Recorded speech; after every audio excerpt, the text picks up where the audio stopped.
So this is it. This is the review for the Itiwit R500 race inflatable SUP. This is the 14'x25 version, and they also make a 12'6"x26. We've had to wait a while to get this board to have a review. We were promised it a few months ago, but they've been completely selling out all across Europe. So now we have it, and we're just about to give you the full review on SUPboarder. So before we get into that, let's talk about the specifications for this board. So this is the 14-foot version, and it's 25 wide. It's 6 inches thick.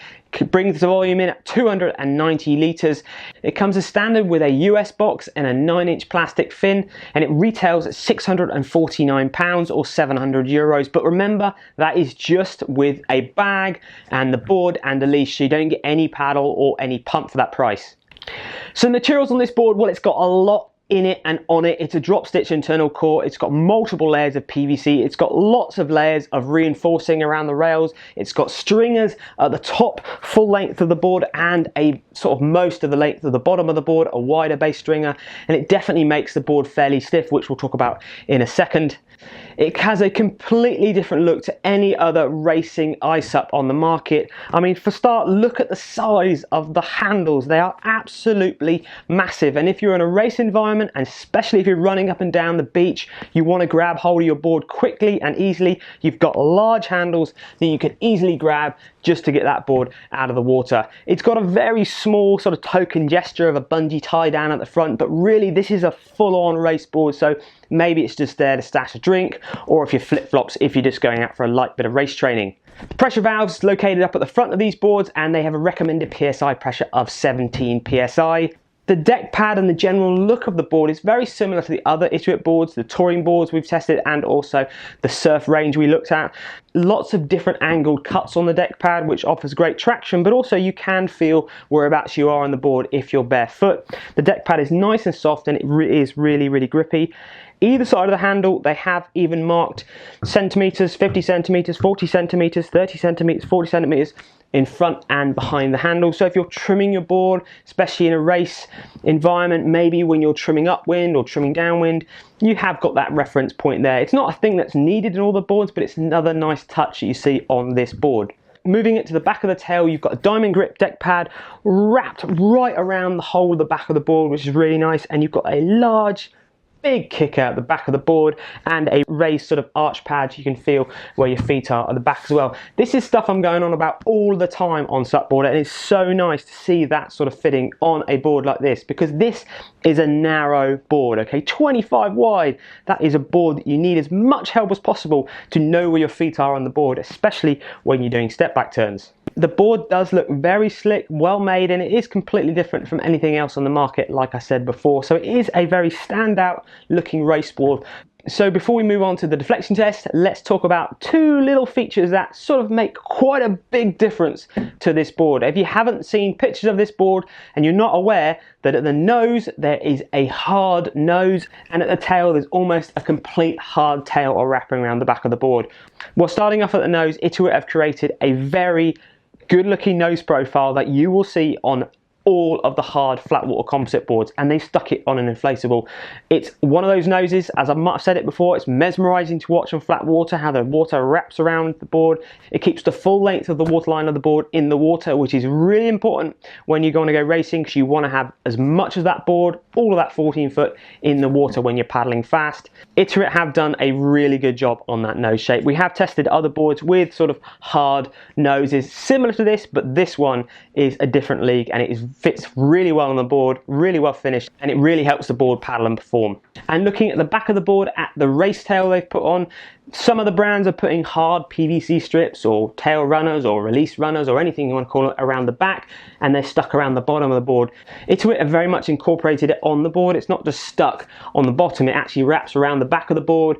The other thing that's worth noting on the bottom of the board is actually the fin box placement as well. The fin box is actually a little bit further forward than some other 14-foot boards that we've tested. This is great for helping the board turn a little bit more, be a bit easier easier to pivot. Remember, the further forward your fin is, the more the board will turn. The further back your fin is, the better the straight line tracking is.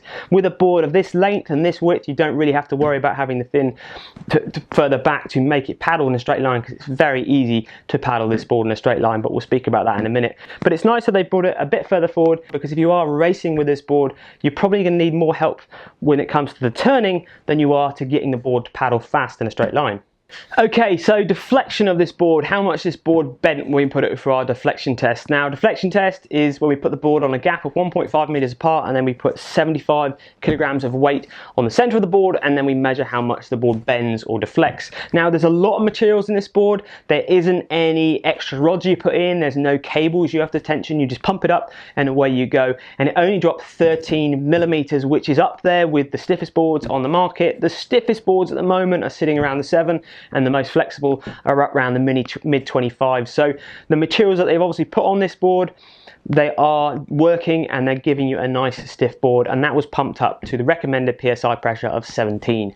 So just before we move on to what it's like on the water, what else you get with the package? You get a standard black coiled leash, which is a heavy duty leash, which is perfect for your racing or your general touring, paddling fast, keeping the leash out of the water. You get a lightweight bag. It is a backpack. It's got sort of lightly padded shoulder straps. I really like the look and the graphics of this bag with the neon zips and the bright colorways. It's got all the specifications of the board written on the front. It's a bag that you're going to be able to tour with it. You're going to be able to take it on an airplane. It hasn't got any wheels. It's not as refined as some other bags, but then also for the price point, it's completely acceptable, a bag like this. So what is it like to paddle on the water? Well, obviously 25 wide, it is the narrowest inflatable race board that we have ever used, and it is up there with one of the fastest race boards that we've ever used. We did track it on SUP, and I did several different times on there. It averages up there with the top boards, not the fastest board on the market, but personally I'm not going to judge that just on that day's run. It could have been if I didn't have enough Weetabix for breakfast or whatever, but personally it does feel like a very quick board. You can check out the readings. It is at averaging over 6 miles an hour at average speed, but again, that is it's very personal to whoever's paddling at the time.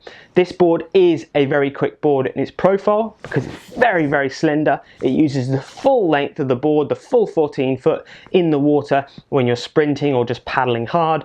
That nose really helps the entry to the water around the board, and the tail definitely helps the release of the board. We've used this in flat water, wheels taken out downwinding. I've had it in slight cross chop, and really overall it is more of a flat water based board than an open water board. If you look at the profile of it, the sort of sideways rockline profile, it is basically flat, which is exactly what you want when you want to paddle as fast as possible on flat water.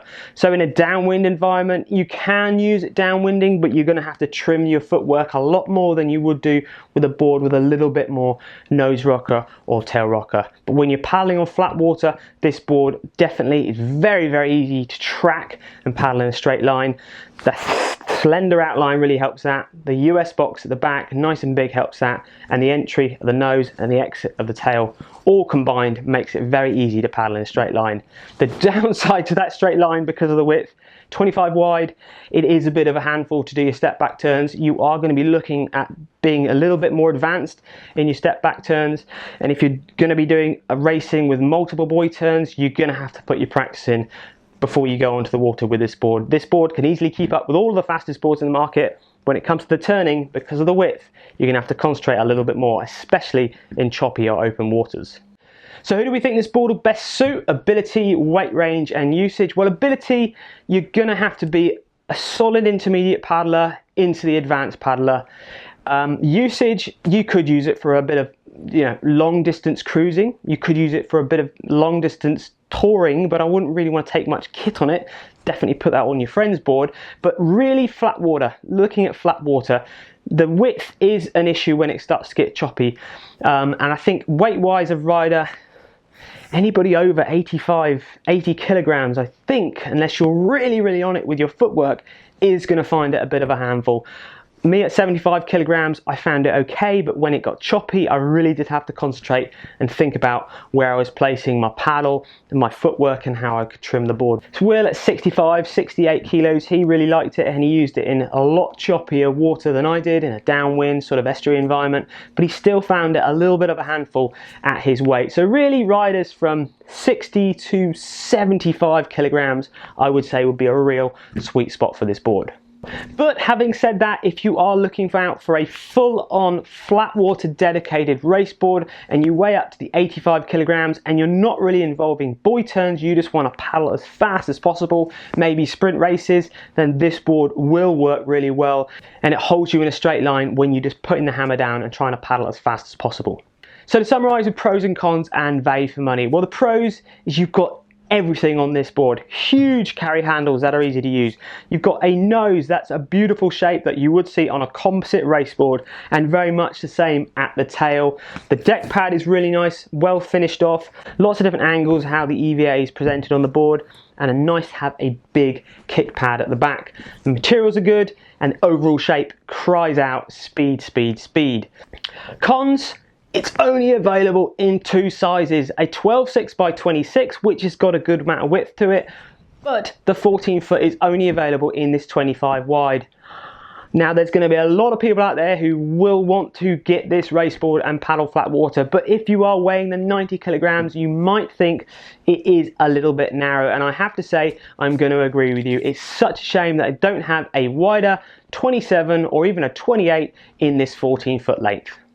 Is it value for money? Absolutely, it's value for money. Yes, you don't get a paddle, yes, you don't get a pump, and the backpack is pretty stripped back, but if you are going to be looking at buying this board, you've probably already got an iSUP already. This probably isn't your first inflatable paddleboard, and then you've probably already got a pump you can use on it anyway.